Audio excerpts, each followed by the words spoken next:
Cuidado con el precio de Bitcoin porque en estas últimas horas ha fallado un rebote alcista.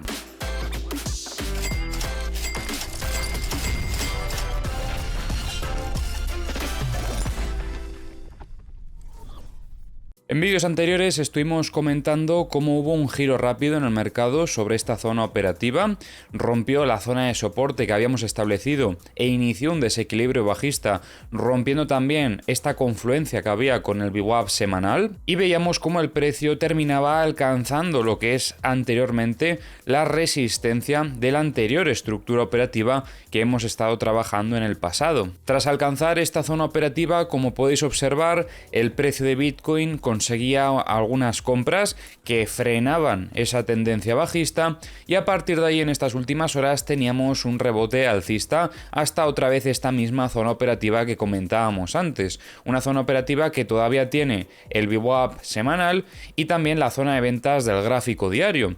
Y en este caso estamos volviendo a ver que continúa entrando presión vendedora y además de forma bastante agresiva. Hubo un sell-off muy agresivo con picos de volumen bastante importantes. De hecho, ya desde esta primera vela notábamos cierta divergencia en lo que es el precio y el volumen y por lo tanto entendíamos que probablemente estaba entrando presión vendedora sobre esta zona operativa, algo que se evidenciaba posteriormente con esta otra vela de aquí. Eso sí, de momento todavía no ha cedido el soporte, ya que continúan entrando compras sobre esta zona operativa y es bastante probable que durante el fin de semana veamos que el precio lateraliza con estos dos niveles que acabamos de comentar. Así que vamos a establecer aquí una potencial estructura operativa para este fin de semana. Ya sabéis que por lo general el precio de Bitcoin tiende a lateralizar durante el fin de semana y a medida que se va acercando el lunes es cuando vemos un poquito más de actividad en el mercado. Bueno, como veis, esta es la estructura que vamos a plantear. De momento tenemos el soporte en los 68.805 y la resistencia sobre los 71.600. Hay que tener en cuenta de momento dos cosas importantes. Lo primero, que venimos de un giro rápido que termina iniciando un movimiento bajista, por lo tanto el contexto venía siendo bajista anteriormente y estamos viendo un T secundario sobre la zona de soporte que también añade cierta debilidad al escenario, por lo que a priori tendríamos que seguir favoreciendo esa potencial continuación bajista, pero tranquilos porque esto podría llegar a cambiar. Iremos analizando a medida que va avanzando el precio si las huellas acaban siendo diferentes durante el desarrollo de la fase B, ya que hemos iniciado recientemente, todavía no se cumple ese mínimo de desarrollo, pero viendo que va a ser fin de semana, lo más probable es que el precio esté lateralizando sobre esta zona operativa durante las próximas horas, para poder a partir de ahí nosotros ya buscar algún tipo de oportunidad operativa. Entonces, a partir de aquí, como os digo, comenzamos recientemente la fase B y esperaríamos que el precio se pudiese mantener sobre este rango de aquí. Vamos a estirar un poquito más esta zona de resistencia por si acaso, aunque vamos a definir, como habíamos mencionado antes, como soporte los 68.805. Mientras el precio se mantenga en equilibrio, nos va a tocar esperar para poder sacar conclusiones, igual que lo hicimos en este punto, pero en este caso sí que es cierto que de momento tenemos más señales de debilidad en el precio de Bitcoin. Mirad lo importante que fue haber identificado este evento climático sobre el gráfico que terminó siendo el inicio de este movimiento bajista. Es por eso que es muy importante que todos los días estemos revisando la situación del mercado en búsqueda de estas huellas, porque eventos que pueden parecer muy insignificantes finalmente pueden tener una gran relevancia dentro de lo que es la operativa y cambiar por completo el contexto. Además, al haber sido un giro rápido lo que hemos tenido sobre estos niveles, también añade cierta agresividad en el escenario. Pero bueno, por suerte o por desgracia, el precio ha conseguido compras sobre estos niveles de momento para soportar esa presión vendedora que ha entrado en estas zonas operativas de aquí. Ahora vamos a revisar, como siempre, las herramientas. Ya sabéis que tenéis en la descripción del vídeo los enlaces a todas las herramientas que utilizo. Y os recuerdo que en el vídeo de ayer comentábamos cómo durante este primer movimiento bajista habíamos visto que se limpió gran parte de la liquidez que había en zona de longs. Vamos a filtrar un poco para ver qué es lo que tenemos ahora mismo cerca del precio. Vemos algunas zonas operativas, quizás un poco más de liquidez en zona de longs, sobre todo hasta estos 68.595 y un poquito más hasta los 67.585, pero no vemos tanta liquidez. Respecto a la liquidez de 100X, sí que también vemos más en zona de longs, sobre todo en estos 67.420. Parece que en esta zona operativa hay liquidaciones desde hace bastante tiempo. Respecto a la liquidez de 50X, vemos bastante también en zona de longs, hasta los 68.365. Liquidez de 25X no vemos demasiada, vamos a filtrar a ver.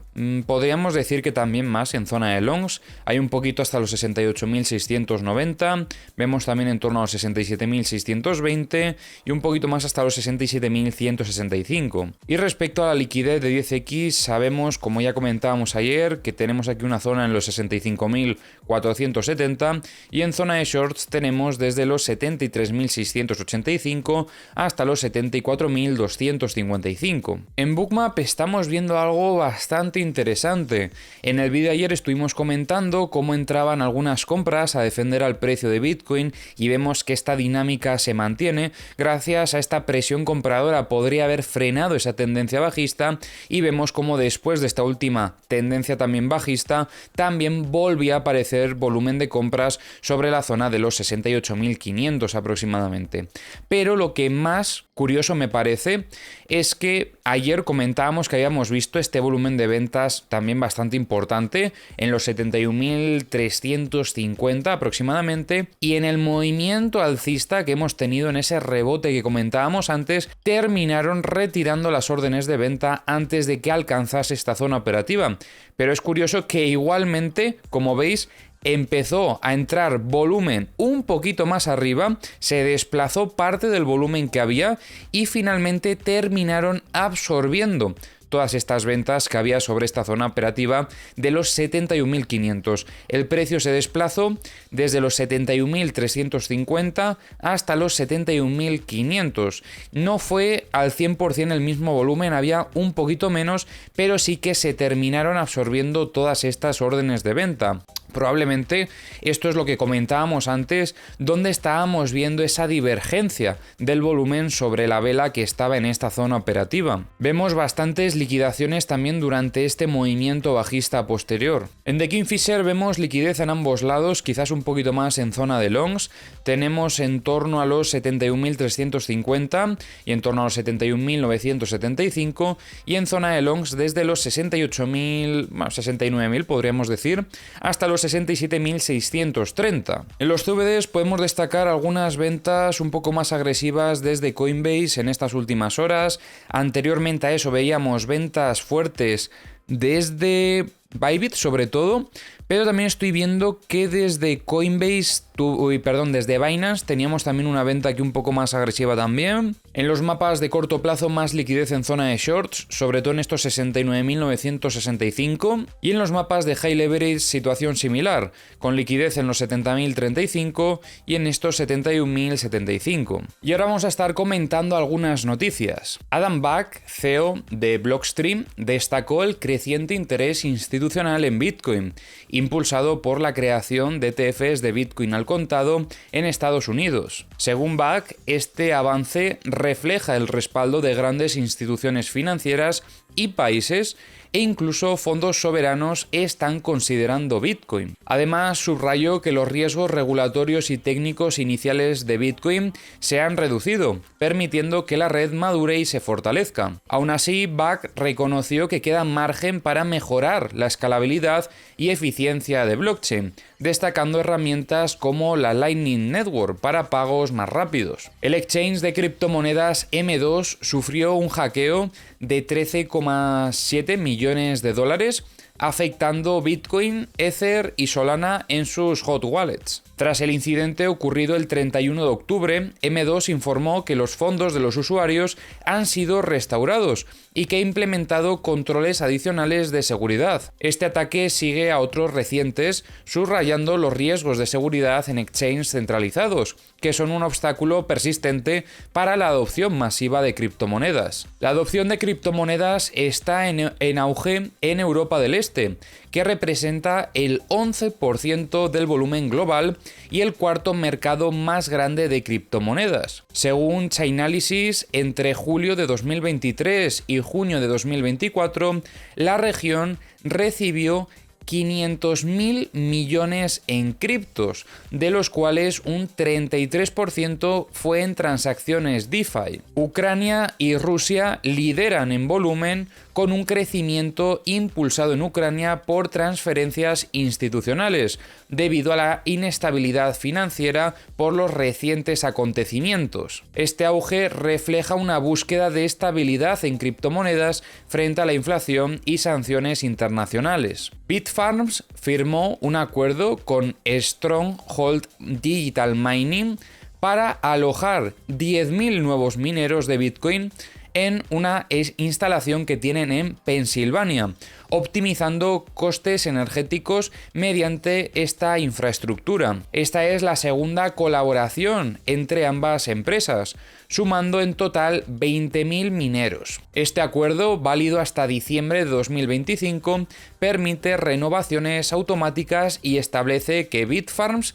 pagará el 50% de las ganancias generadas. Bitfarms busca así fortalecer su presencia en Estados Unidos y aprovechar los recursos energéticos locales para mejorar la eficiencia y reducir costes. Mt. Gox transfirió 500 bitcoins valorados en 35 millones de dólares a direcciones desconocidas el 1 de noviembre. Este movimiento es el primero significativo en un mes desde las billeteras del exchange, que siguen gestionando reembolsos a acreedores tras su colapso en 2014. Aún quedan unos 44.905 bitcoins en las billeteras vinculadas a Mt. Gox, y la liquidación de estos fondos plantea preocupaciones sobre su impacto en el precio de Bitcoin. La fecha de reembolsos para acreedores fue extendida recientemente hasta octubre de 2025. Respecto a Ethereum, en este caso estamos viendo una situación bastante similar a la de Bitcoin. Podemos incluso compararlo por este rechazo sobre la zona del VWAP semanal, y estamos viendo cómo continúa también entrando presión compradora sobre lo que es la zona de resistencia del gráfico diario. Perdón, esto era la zona de soporte, quería decir. Continúa entrando presión comparadora y ahora mismo estamos viendo una situación muy similar a la de Bitcoin, como os comento. Así que una buena posibilidad sería establecer una estructura similar a la que hemos establecido en Bitcoin. En este caso tendríamos el soporte en los 2.467 y la resistencia la tendríamos sobre los 2.586. Actualmente, como veis, también teniendo confluencia con el VWAP semanal. Es bastante probable que el precio de Ethereum también lateralice sobre esta zona operativa durante el fin de semana. Respecto a las liquidaciones de Ethereum, estamos viendo cómo hay bastante en esta zona de los 2.435, más liquidez por lo tanto en zona de longs. Y en The Kingfisher la verdad es que también vemos bastante liquidez en zona de longs, pero como veis no veo ningún nivel destacable. Creo que han limpiado todo bastante durante estos últimos movimientos. Igualmente destacaremos los 2.654 y esta zona de los 2.478.